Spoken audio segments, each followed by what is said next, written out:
So I want to share with you a text that has changed my life. And I want to share in particular 3 words from that text that unlocked the text for me. These 3 words, before we go into the words, you need the context of the text, right? You got to know what made somebody sit down and write something, right? In order for you to understand what it might actually mean. So as I did my research for the book, The Very Good Gospel, which you can actually get afterwards, this sermon, by the way, is right out of chapters 1, 2, and 3, and then some of chapter 9 and 10, So when I did the research on Genesis, I found that there were 2 major theories about who wrote it. One of the theories says that Moses wrote the whole thing.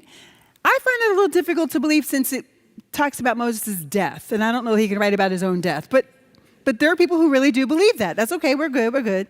And then there's another theory. There's another theory that says that the writers of Genesis were about 4 different sets. And one of those sets of writers was a set of priests who were exiting the Babylonian exile.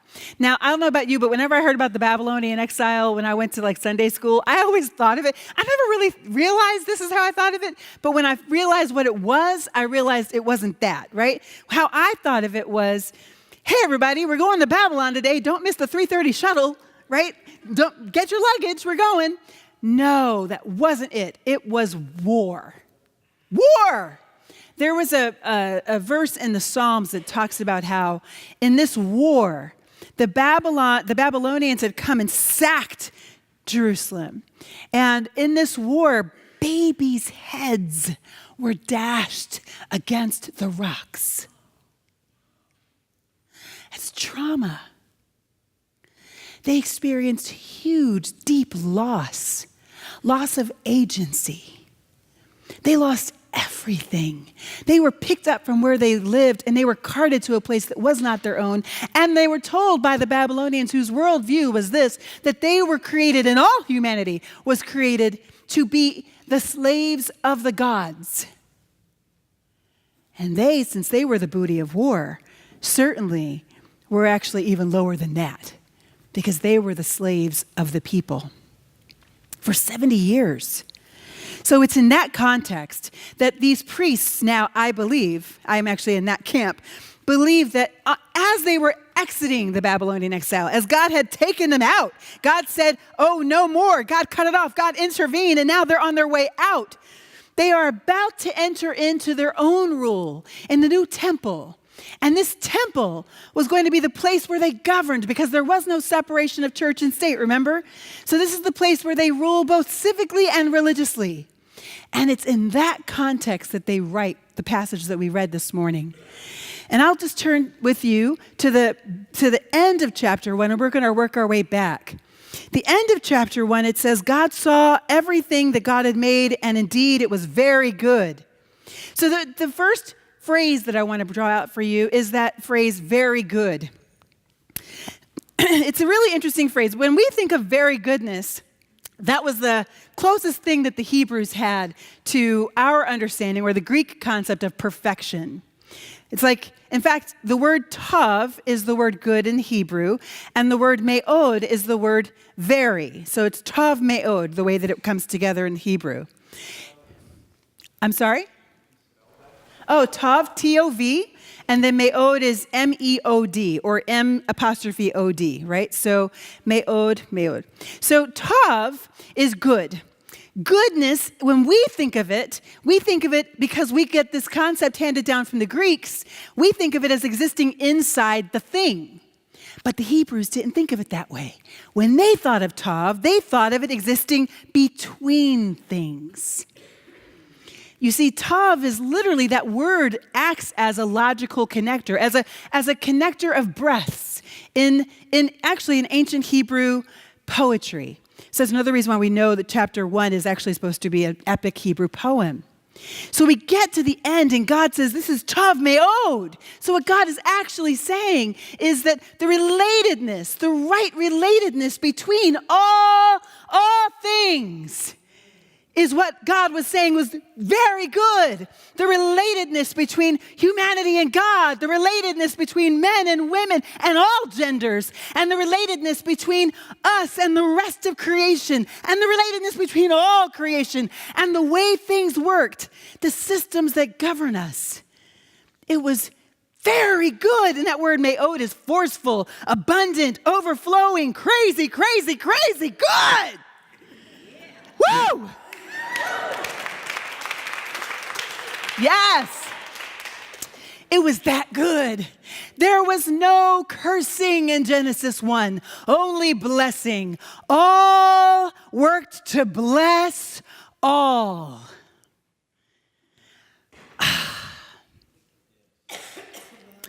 Well, and then we go a little further back in the text, a little earlier in the text rather, and you can see what that looked like. What was required then? Well, what that looked like was, if you look at verse 26, then God said, let us make humankind in our image according to the likeness, and let them have dominion over the fish of the sea and over the birds of the air, blah, blah, blah, right? So I want to draw out two more words in this text. The first one is the word Tselem, T-S-E-L-E-M, Tselem. Again, these are English versions of the Hebrew text, so it's not really, obviously it's Hebrew, right? So Tselem. Tselem is the Hebrew version of the Greek word icon. Same word, just different languages. We know icon. We all know what that means, right? It's icon. And basically it means representative figure. Right? So it's the same word that Jesus uses in the temple. When Jesus is in the temple and the Sanhedrin, the people from the Sanhedrin come up to him, the Sadducees, Pharisees, and scribes come up and they're trying to entrap him, right? And they go, yo, Jesus, we got a question for you, And he goes, bring it on, right? So he goes, what do they say? They say, should we be paying taxes, somebody? Should we be paying taxes? It was a really, really, really controversial thing back then, right? Taxes. So, back then. Right? So, and the reason why, right, is because people were impoverished. They were absolutely, truly impoverished, not by the tax, the actual percentage they had to give to Rome, but because of the way things worked. Because not only did they have to pay their tax to Rome, but the Sanhedrin added more tax that they wanted to take at the same time. And the tax collectors added more tax. So what happened was you literally had poverty on top of oppression, because they're already an occupied people. Occupied by Rome. So when they call Jesus over for this moment, this is a big deal, right? This is actually truly controversial. So when they say, how does Jesus respond? He says, give me a coin. Do you remember? So they give him a coin. And what does he say? Whose image, whose icon is on this coin? Whose Tselem is on this coin, if you're translating into Hebrew? And then how do they answer? Caesar's icon is on the coin. Great. So then how does Jesus respond? Anybody remember? Right. Give unto Caesar what is Caesar's. So how does he even know it's Caesar's? Because Caesar's icon, Caesar's Tselem, is on the coin. You see, that's the way that the ancients thought of the Tselem of the king. Whoever or whatever bore when the statues stood at the entrance of a city, it was a marker that the king ruled here. If a coin went out throughout the Roman Empire, wherever that coin went, it was a marker of where Caesar ruled or what Caesar owned. So because that image, the icon of Caesar, was on that coin, Caesar owned that coin. But how? Then what does Jesus say? What does Jesus say? But give unto God what is God's. Now, what is God's? We are God's. Because we bear the Tselem of God. And why were they not giving unto God what is God's? What had they done? You see, the religious leaders of that day, They were calling on the people to be pure and holy. And the way that they had to be pure and holy was to abide by the law. But not only the Mosaic law, or the Levitical law, but also the Roman law, the way things worked for the empire. And that was crushing the people. They were stealing God's sheep. So that's that second word, Salem. But something else to understand about Salem is that this is the first time in human history that you actually have a moment where somebody is declaring that the image of God is not only born by kings and queens, which is what it had been said from that point before and pretty much after too. No, not just the makers bear the image of God. Everybody bears the image of God, according to this text. All humanity bears the image of God. That means that every single human being on earth needs to be interacted with as if they bear the inherent dignity we would normally bestow on a king or a queen. Now, in case they didn't get it, they added a little bit. They said, and let them have dominion. Now that word dominion has been sorely misunderstood for like millennia. People have thought of it, many have thought of it as domination. And I can kind of understand because the word in the text is actually the word radah. R-A-D-A-H, right? If you're going to translate into English, radah. Now, radah means dominion, but actually, literally, it means to tread down. So I can understand when people get a little bit confused and think, well, this means to dominate, but it doesn't. It's the context of the wilderness, the untamed wilderness that kind of grows up and is going to grow up all over the place, and you kind of got to hem it in. You got to maintain the right relatedness. You have to maintain the boundaries of where it's supposed to go. That's what radah looks like. There's actually even a better picture of radah in Genesis 2, but you don't actually see the word, you see a picture of it. In Genesis 2, God takes the human and places the human in the middle of the garden and says, till and keep it. Do you know what those words mean in the Hebrew? It means to serve and protect.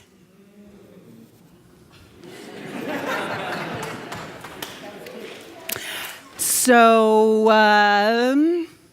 what it looks like to exercise God's kind of dominion is to serve and to protect the wellness of, the overwhelming wellness of all the relatedness that God just declared, Tov Me'od.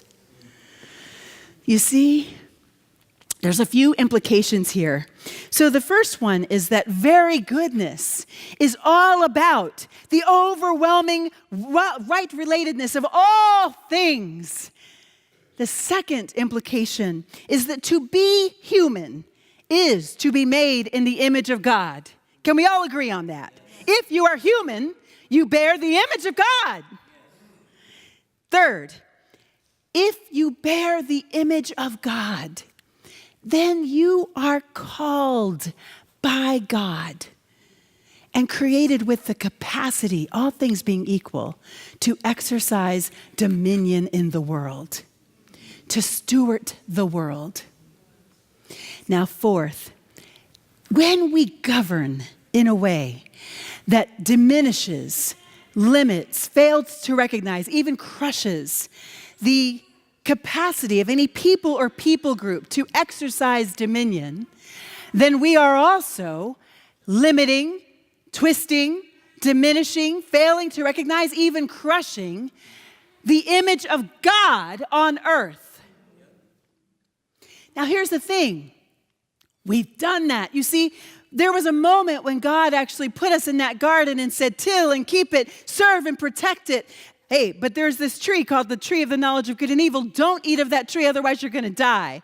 Well, let me just say for this audience, I don't believe this is science. Can I just say, this is not history the way we know it. So we're trying to get a higher truth here. This is about truth, not fact. The ancients didn't really care about fact. They cared about truth. So let's get the truth from this, right?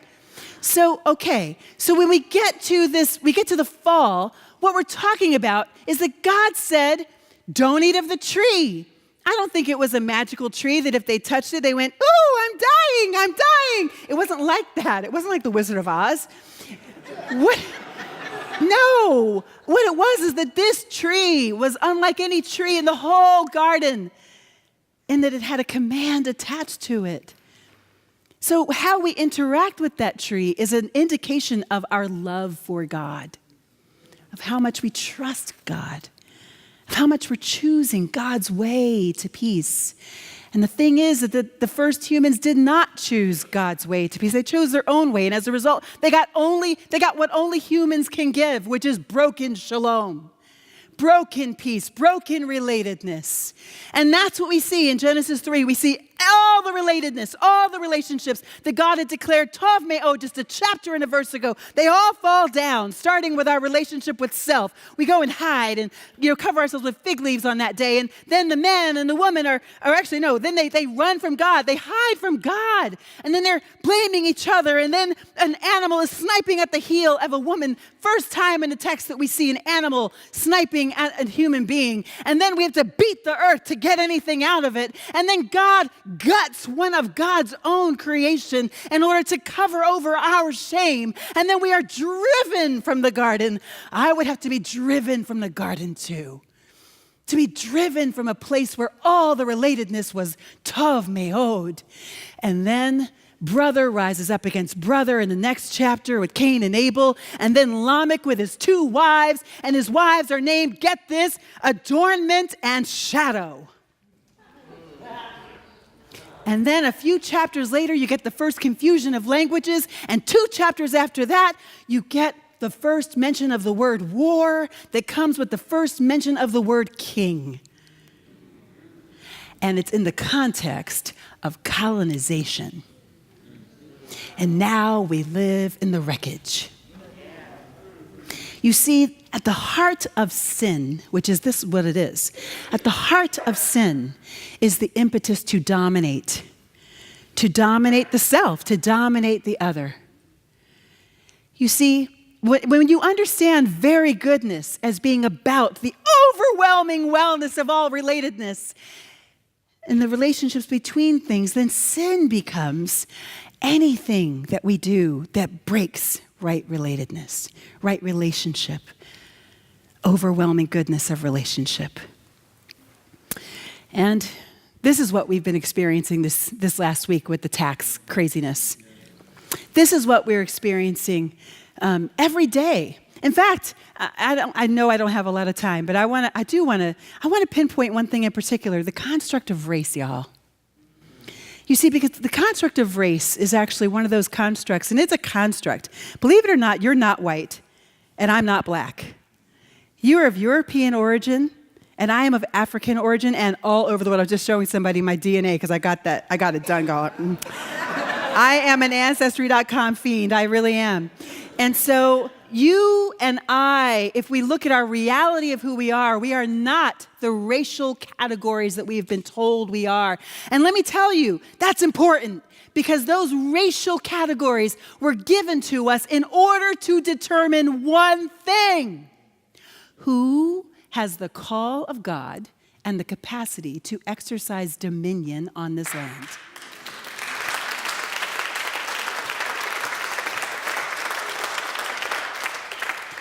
And so through that categorization, it started in 360 BC with Plato, and then went a little further with Aristotle, and then went a little further with Pope Nicholas V, and then went a little further with Linnaeus, the botanist, who was the first to put it into science, or at least one of the most notable to put it into science. And then with the 3/5 compromise that told us that people of African descent are 3/5 of a human being. And 3 years later, on the census, we show up as chattel, along with the pitchforks and knives.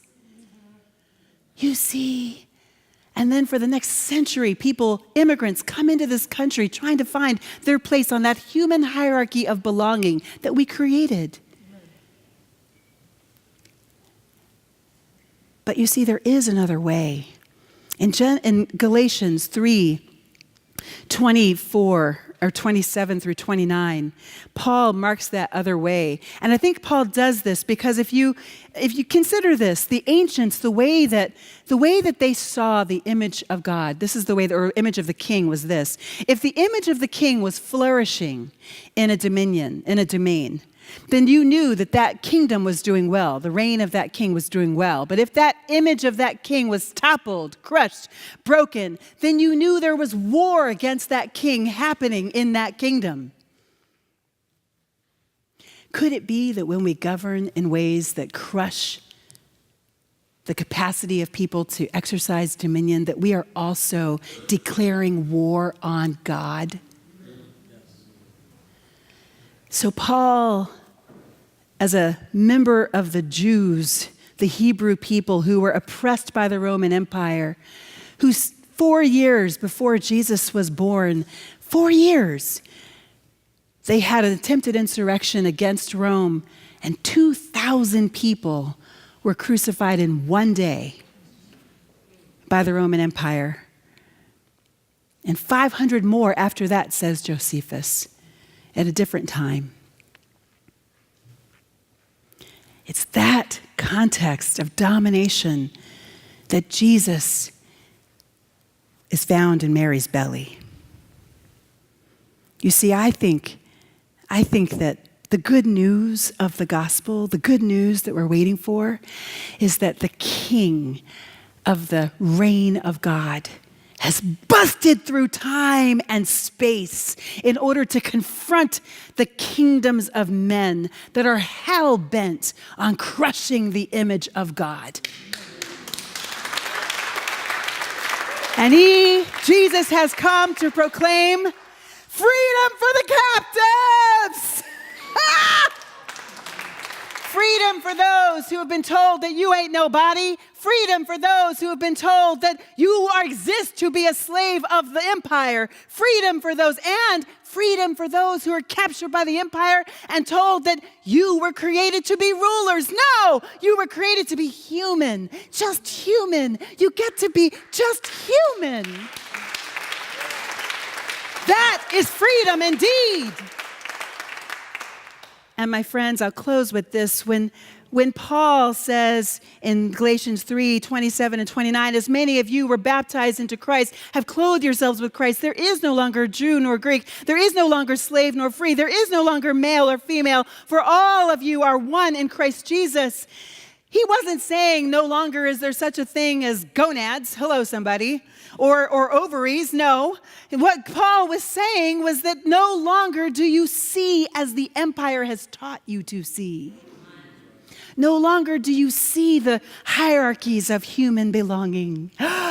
When you look at each other, you don't see slave and free. You don't see man and woman. You don't see Greek and Jew. No, what you see when you go under the water and you come up, having been washed clean of the empire, is you only see the image of God in all. I want you to do something for me. I want you to turn to your neighbor. Turn to somebody you don't know. And I want you to look them in the eye, but don't talk. I want you to look, and I want you to see what color are their eyes. Turn to your neighbor. Yeah, I'm looking at you. Turn to your neighbor. What color are their eyes? Don't talk. Now look past their eyes. Look past their eyes. Look for the image of God behind their eyes. And when you're ready, repeat after me. I see